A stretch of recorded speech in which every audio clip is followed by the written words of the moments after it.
તો આજે આપણે જોશું બંધારણનો એક ટૉપિક જે છે આમુખ. જો આમુખનો ઉદ્દેશ્ય પ્રસ્તાવ જવાહરલાલ નહેરુ દ્વારા પ્રસ્તાવ પસાર કરવામાં આવ્યો હતો 13 ડિસેમ્બર 1946માં.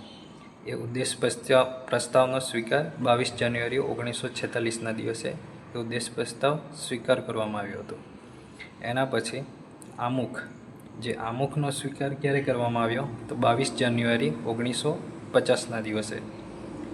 આમુખમાં એક જ તારીખ આપેલી છે જે છે 26 નવેમ્બર 1949, જે દિવસે બંધારણનો સ્વીકાર કરવામાં આવ્યો હતો. બંધારણનો સ્ત્રોત આપણે ક્યાંથી લેવામાં આવ્યો હતો? બંધારણનો સ્ત્રોત આપણે અમેરિકાના બંધારણમાંથી લેવામાં આવ્યો છે ને એની આમુખની ભાષા છે એ ઓસ્ટ્રેલિયાના બંધારણમાંથી લેવામાં આવ્યો છે. આ આમુખનું પ્રારૂપ તૈયાર કરવામાં આવ્યું છે BN રાવ દ્વારા. હા ને બંધારણમાં એક સુધારો કરવામાં આવ્યો છે જે છે 42મો સુધારો 1976માં. એમાં 3 શબ્દ જોડવામાં આવ્યા: સમાજવાદી, ધર્મનિરપેક્ષ અને લોકતાંત્રિક. હવે આમુખની આપણે વાત કરીએ તો આમુખમાં 3 પ્રકારના ન્યાય આપવામાં આવેલા છે.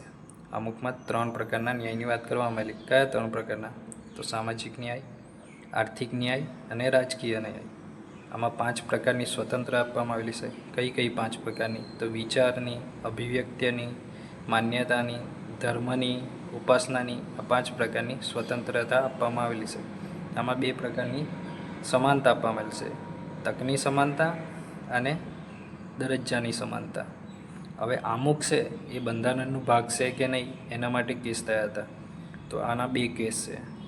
તો બેરુબારી કેસ છે, એણે જણાવ્યું હતું કે બંધારણનો ભાગ નથી, જ્યારે કેશવાનંદ ભારતીએ જણાવ્યું હતું કે આમુખ એ બંધારણનો ભાગ છે.